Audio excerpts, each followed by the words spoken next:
Hi friends, welcome back to my channel. This is Venky story. இன்றைக்கி வந்து நம்ம என்ன பார்க்க போகிறோன்னா, கரை அதோட அஃபிஷியல் ட்ரெய்லர் தான் நம்ம இன்றைக்கி பார்க்க போகிறோம். இது வந்து விக்னேஷ் ராஜா டைரக்ட் பண்ணது. இதுக்கு முன்னாடி அவர் வந்து போர் தொழில் பண்ணியிருப்பார், அது சூப்பராகவே இருந்தது. ஸோ இந்த படம் எப்படி இருக்க போகுதுன்னு தெரில. ஜிவி பிரகாஷோட மியூசிக் வேறு.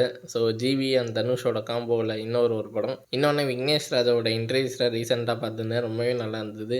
மயக்கம் என்ன அந்த ஒரு சீக்வன்ஸ் பற்றி அழகாக சொல்லியிருந்தது, ரொம்பவே நல்லா இருந்தது. இந்த கரைன்ற பேர் வந்ததுக்கான அந்த டைட்டிலும் அழகாக அவர் சொன்ன விதம் நல்லாவே இருந்தது. இந்த செகண்ட் படம் வந்து அவருக்கு நல்லாவே ஹிட்டு கொடுக்குன்னு நினைக்கிறேன். ஸோ வாங்க ட்ரெய்லர் எப்படி இருக்குன்றதை பார்க்கலாம்.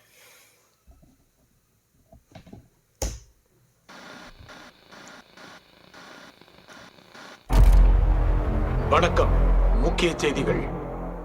6 மாதங்களாக நடைபெற்று வரும் வளைகுடா போரின் உச்சகட்டமாக குவைத்தில் உள்ள நூற்றுக்கணக்கான எண்ணெய் கிணறுகளுக்கு ஈரான் இன்று தீ வைத்தது. இந்த செயலானது உலக பொருளாதாரத்தில் பெரும் தாக்கத்தை ஏற்படுத்தும் என்று அஞ்சப்படுகிறது.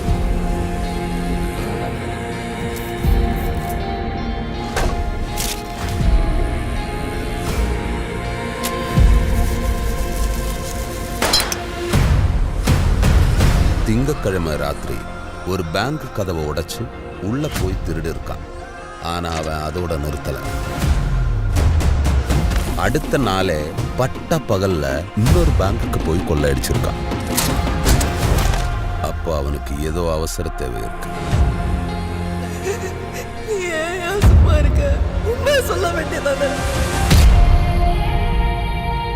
இத்தனை வருஷம் எங்கடா இருந்த? என்ன பண்ணிக்கிட்டு இருந்த? அவன் திரும்பி வந்ததில் எனக்கு சந்தேகமா இருக்கு. டேய், ஏன் அப்படி பேசுற? அவன் திருந்தி தான்டா வந்திருக்கான்.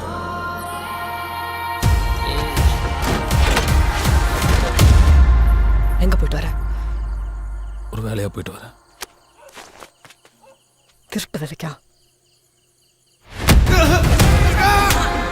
எனக்கு பணம் வேணும்.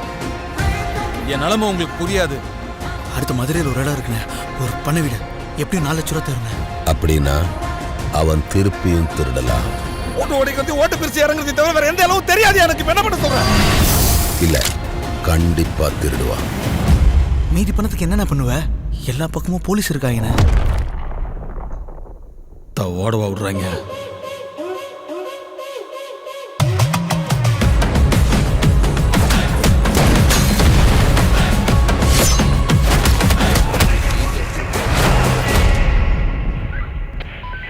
இன்னைக்கு அவன் கண்டிப்பா மாட்டுவான் சார். ஒன்னு உயிரோட இல்ல போனமா.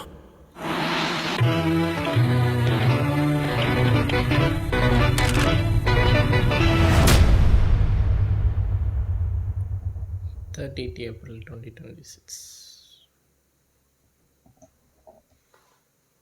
எனக்கு தெரிஞ்சு காமெடிக்கு இடமே இல்லாத ஒரு சீரியஸான டோன்லேயே எடுத்துகிட்டு போயிருக்காங்க. அட்லீஸ்ட் போர்ட்டோயில் வந்து அசோக் செல்வன் ஏதோ சின்ன சின்ன இடத்துல காமெடி மாதிரி காமிச்சிருப்பாரு. இல்லை, காமெடிக்கான இடமே இல்லாத அளவுக்கு செம்ம சீரியஸ் டோனாக எடுத்துகிட்டு போயிருக்காங்க. முக்கியமாக கேஸ்டிங் என்ன, எனக்கு தெரிஞ்சு அது சத்தியமாக மமிதா பைஜுவானே எனக்கு தெரியல. அந்த மாதிரி ஒரு அது மேக்கப்பாக என்னன்னு தெரில. டக்குன்னு பார்க்க மமிதா பைஜு மாதிரியே தெரில. கொஞ்சம் லைட்டாக இன்னொரு வாட்டி பார்க்கும்போது தான் அது மமிதா பைஜுன்றதே தெரியுது. முக்கியமாக அவங்க வாய்ஸ் டோன் எல்லாத்தையுமே சேஞ்ச் பண்ணியிருக்காங்க. சத்தியமாக அது மமிதா பைஜுன்றது உத்து பார்த்தா தான் தெரியுது. ரெண்டாவது, எல்லாருமே சீரியஸாக இருக்காங்கய்யா. யாருமே ஒரு அந்த சாஃப்ட் டோன்லேயே இல்லை, எல்லாமே ரொம்ப சீரியஸான டோன்லேயே இருக்குது. முக்கியமாக சூரஜோட அந்த ரோல் வந்து டிஃப்ரெண்ட்டாக இருக்குன்னு தோணுது. ஏன்னா அவரே சொன்னார், சூரஜ் வந்து சொன்னார், இல்லை சார் இதுக்கு வந்து நான் எப்படி பண்ணணும்னு சொல்லுங்கள், நான் இதை வந்து கரெக்டாக பண்ணுறேன் அப்படின்னு சொன்னாருக்கு. அந்த டப்பிங்கே கிட்டத்தட்ட 10 நாள் கிட்ட போச்சுன்னு அவரே சொன்னார் ஒரு இன்டர்வியூவில். ஸோ அது வந்து நீங்கள் ட்ரெய்லர் பார்ப்போம் தெரியும் அப்படின்னாரு. சத்தியமாக சொல்கிறேன், ட்ரெய்லர் பார்ப்போம் சூப்பராகவே இருக்குது. அவரோட அந்த வாய்ஸ் டோன் வந்து ரொம்பவே ஷார்ப்பாக இருக்குது. எங்கேயுமே பிசில் தட்டின மாதிரியே தெரியல. ஸோ சூப்பராக டப்பிங் பண்ணி அதை அந்த கேரக்டருக்கு ஈக்குவலாக பண்ணியிருக்காரு. ஸோ அது சூப்பராக இருந்தது. முக்கியமாக தனுஷ் சொல்லவே வேணாம். ரெண்டாவது, இந்த கதை சொல்லும் போதே சொன்னாங்க இது வந்து ஒரு மோஸ்ட்லி கிரே ஷேடாக இருக்க வாய்ப்பு இருக்குது. ஃபஸ்ட்டு டார்க்காக அவங்க கூட்டிகிட்டு போனாங்க.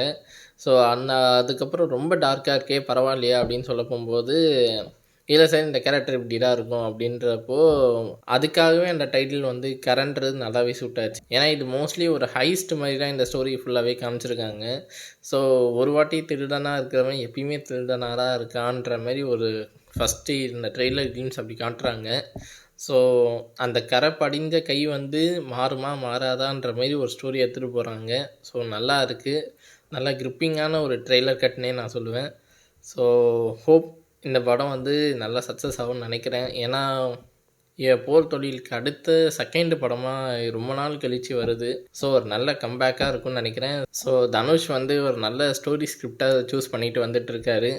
ஸோ அந்த வகையில் இந்த படம் வந்து ஒரு நல்ல ஹிட்டு கொடுக்குன்னு நினைக்கிறேன். ஸோ பார்ப்போம். ஸோ விக்னேஷ் ராஜாவுக்கு இது இன்னொரு அடுத்த பிளாக் பஸ்டராக இருக்க வாய்ப்பு இருக்குது. ஹோப் ப்ரொடக்ஷன் வேல்யூவாக எங்கேயுமே காம்ப்ரமைஸ் பண்ணவே தெரியல. ஸோ அதுவும் நல்லா இருந்ததுன்னு சொல்லுவேன். ஸோ ஓவராலாக எனக்கு ட்ரெய்லர் ரொம்ப பிடிச்சிருந்தது. முக்கியமாக ஜிவி பிரகாஷோட அந்த பிஜிஎம்னா அல்டிமேட். முக்கியமாக அந்த டைட்டில் கார்ட் சீக்வன்ஸுக்கு முன்னாடி அந்த பிஜிஎம் போட்டது சூப்பராகவே இருந்தது. ஸோ நீங்கள் இந்த ட்ரெய்லர் பார்த்துட்டு எப்படி இருக்குன்றதை மறக்காம கமெண்ட் செக்ஷனில் மென்ஷன் பண்ணுங்கள். ஸோ நீங்கள் தனுஷை திரும்பியும் ஒரு சீரியஸ் டோனில் பார்க்கும்போது எப்படி இருந்ததுன்றதையும் மறக்காம கமெண்ட் செக்ஷனில் மென்ஷன் பண்ணுங்கள். So until time catch you in next video.